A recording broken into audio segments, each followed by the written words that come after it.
Hello students, in this lecture of mine I will be discussing with you a poem by Henry Louis Vivian Drerozio. The name of the poem is To the Pupils of the Hindu College.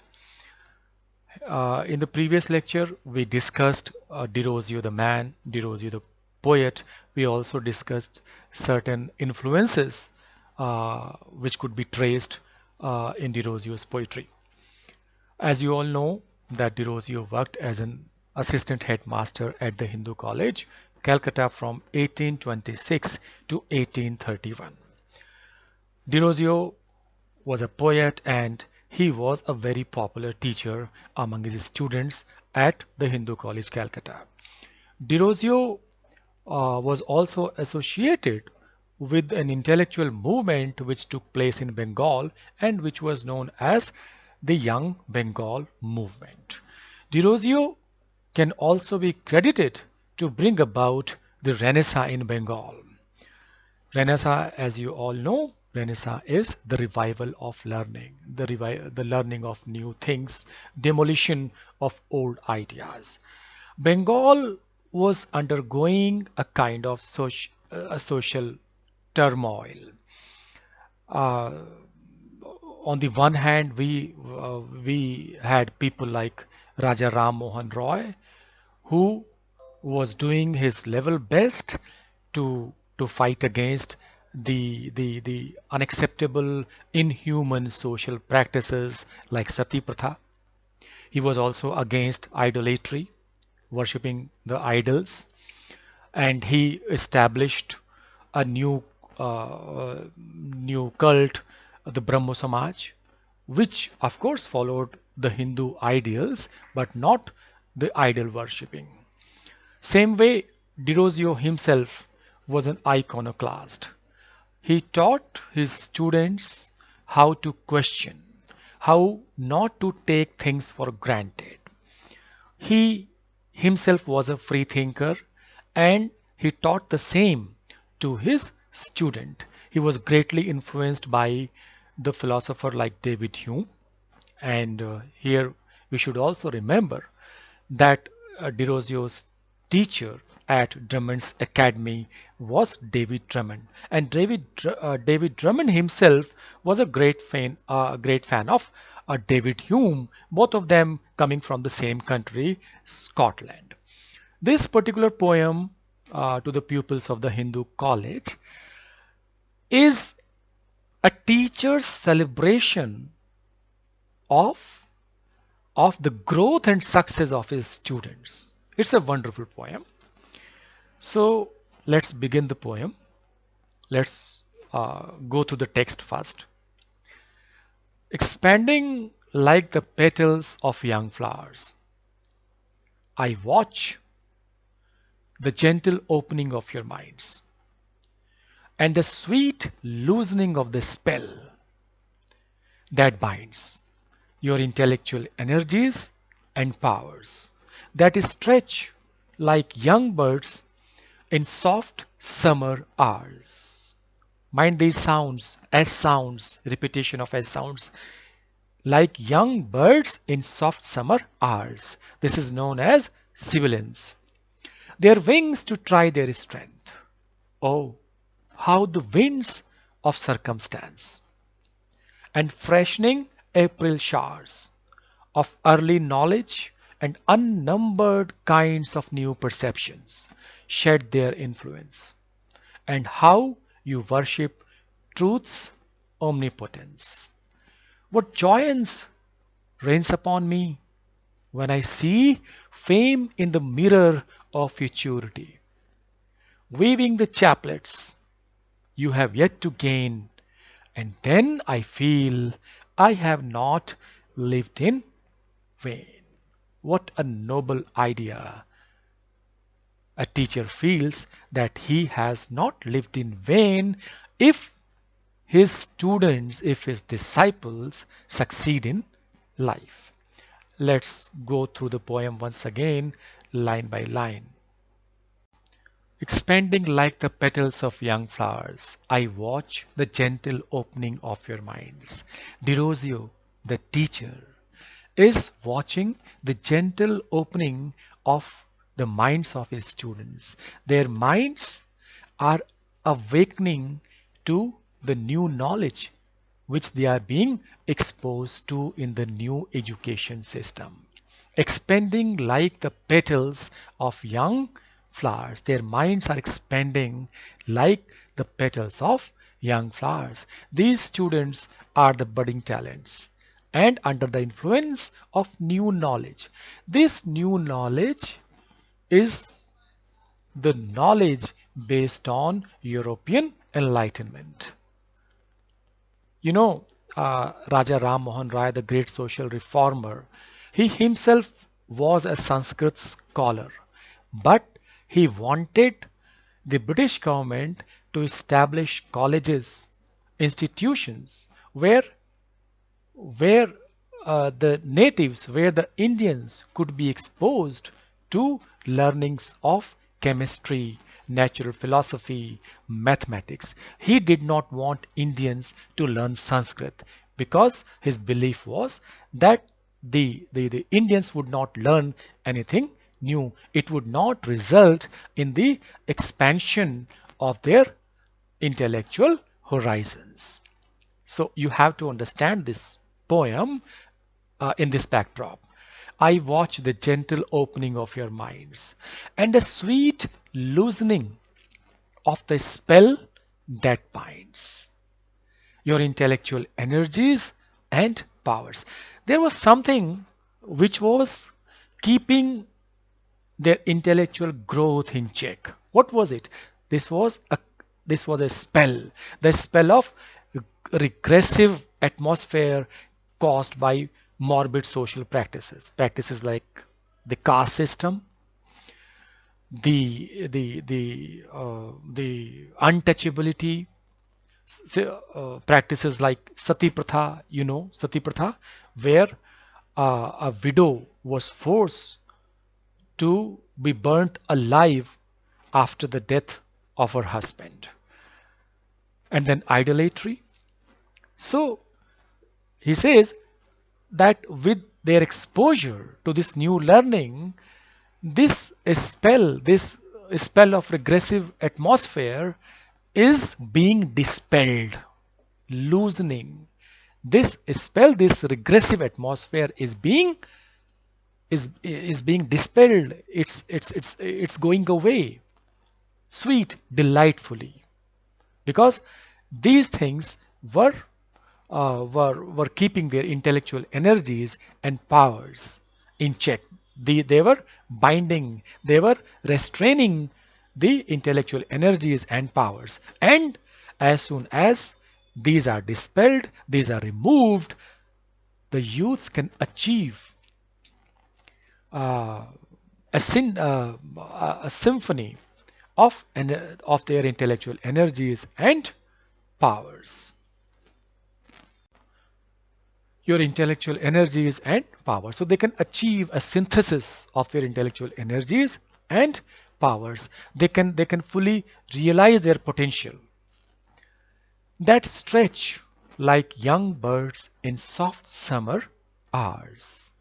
As I told you before, this is an example of sibilance, the repetition of the S sound, birds in soft summer hours. Sibilance is used by the poets to create a kind of musical effect. Also, repetition of any kind catches attention. And there is another purpose which is served by this device of sibilance. Sibilance is an aid to memory because sibilance lends a kind of musicality to the poem, and because of that musical characteristics, it becomes easier for the reader to memorize the lines. That stretch their young mind, they stretch their minds like young birds stretch their wings to try their strength. Oh, how the winds of circumstance and freshening April showers. Look at these lines carefully. Of early knowledge and unnumbered kinds of new perceptions shed their influence. The present they are undergoing new circumstances of Renaissance, where the old uh, order is giving way to the new one. The winds of circumstance means the winds of change, and this change which has been ushered in by the spirit of Renaissance. Old practices are being questioned. Old practicing old social practices are being demolished. Then these are the how the winds of circumstance, winds of Renaissance, and freshening April showers of early knowledge. They are the students, the youth are are getting knowledge at an early stage. Early knowledge. This this phase of knowledge or this knowledge is like freshening April showers of early knowledge and unnumbered kinds of new perceptions. They are also being exposed to new ideas, new perspectives, emerging.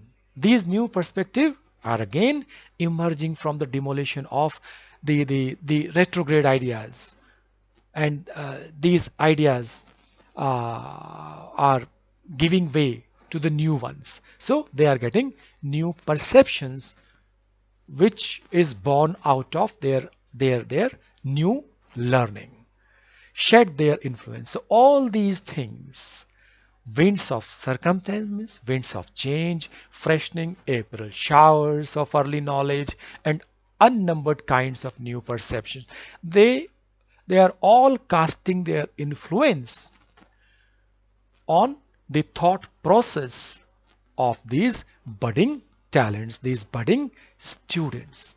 And Derozio, as a teacher, is ecstatic, is delighted to see their progress, shed their influence, and how you worship truth's omnipotence.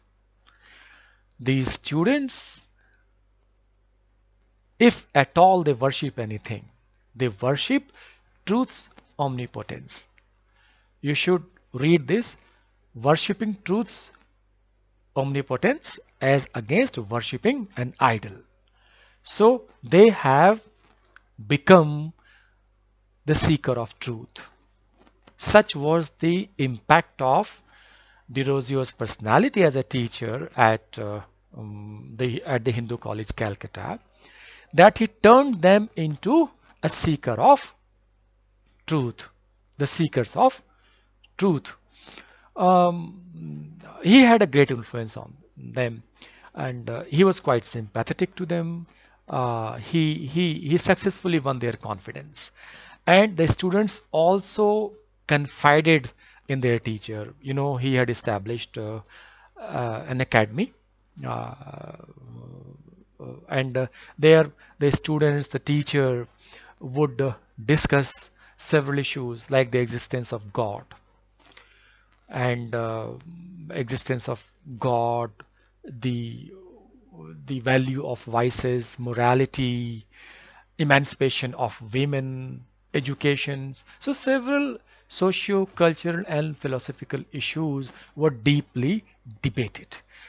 Another important aspect of Derozio's personality was that he proved himself to his students as a guide by the side and not as a sage on the stage. He never took that that lofty position by default. He earned that position by being their friend, philosopher, and guide.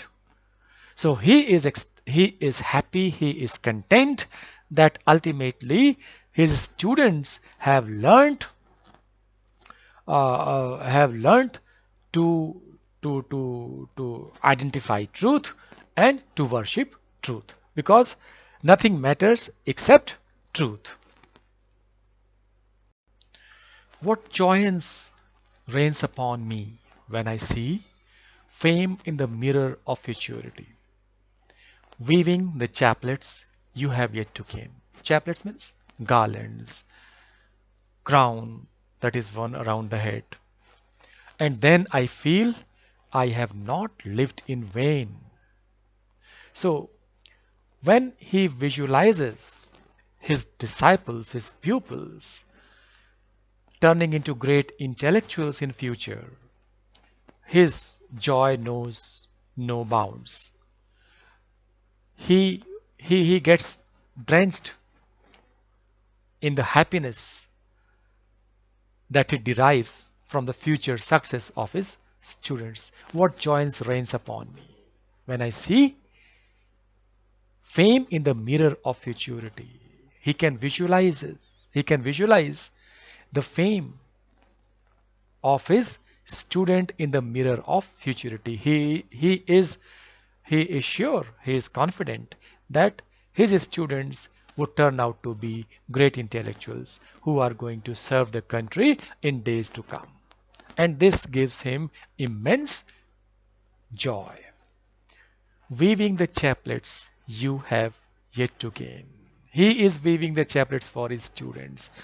Look at look at the generosity, the magnificence of this teacher. The genuine concern for the growth and development of his students. These are rare examples. It's a special poem. It's an it's an exceptional poem in the sense that it's a eulogy by a teacher for his student, where he celebrates the success of his students, where a teacher celebrates the success of his students. Generally, we see poems written by students in the honor of their teachers. But in this case, we see a teacher praising the growth and success of his students. And then I feel I have not lived in vain. When he visualizes, when he envisions the future of his students, which of course is pretty bright, he feels that he has done every bit he could have done to make his life worthwhile. So such are the noble sentiments of this teacher. This is a poem which exemplifies the the conduct of a student and also the conduct of a teacher. It's a great lesson for a teacher and also for the students. The poet had started the poem with the issue of the growth and development of the minds of his students, and towards the end this issue appears to be resolving when he sees the future, when he visualizes the future of his students as great intellectuals, as well formed, well informed intellectuals. So this resolution which uh, we see in these lines, what joys reigns upon me, this is technically known as the volta. When the issue raised in the octave or in the first stanza uh, is is moving towards a kind of resolution. So this was the reading of this sonnet. Well, this is a sonnet, of course, of 14 lines, but when you look at it, uh, this entire poem forms a continuous stanza. There are two types of sonnets, as you all know: the Petrarchan Italian model, which has an octave and a sestet. Octave has 8 lines and the sestet has 6 lines. Octave has the rhyming scheme like ABBA, ABBA. I call it Abba Abba. then CDE and CDE. This is how a Petrarchan sonnet is arranged. The rhyming scheme in a Petrarchan sonnet is arranged. Then you have the Shakespearean model where you have three quatrains and a rhyming couplet. A quatrain is a stanza of 4 lines. Uh, but this particular sonnet, it is closer to the Petrarchan model, but then the rhyming scheme is not exactly in conformity with the Petrarchan sonnet. Like the first 4 lines, A, B, B, A, then you have A, B, A, B, then C, C, D, D, and E, E. So it's not a typical sonnet. It is an atypical sonnet, technically speaking. So this was about it. He has used the devices of sibilance and simile, metaphors. All these devices are pretty common. You can locate them easily. Derozio was among the first uh, uh, patriotic poets in English, and you also have another poem by Derozio in your syllabus, My Country in Thy Day of Glory Past, which we shall be doing in the next lecture. So that was about it. He is it's a wonderful poem where the teacher shows concern, genuine concern for the uh, development and growth of his student, and he is equally happy in the success of his students. A teacher succeeds in the success of his student. So that is the dictum that he appears to be conveying in this poem. So this was my attempt at interpreting this sonnet by Derozio. I believe all of you followed the poem and appreciated the poem in the way uh, you should have. Anyway, a poem is open to several interpretations, and you are free to make your own meaning out of the poem, and it would be a great delight for me if you come up with a newer interpretation that would add to my understanding of the poem as well. I'll see you in the next class with another poem of Derozio, My Country in Thy Day of Glory Past. Thank you very much.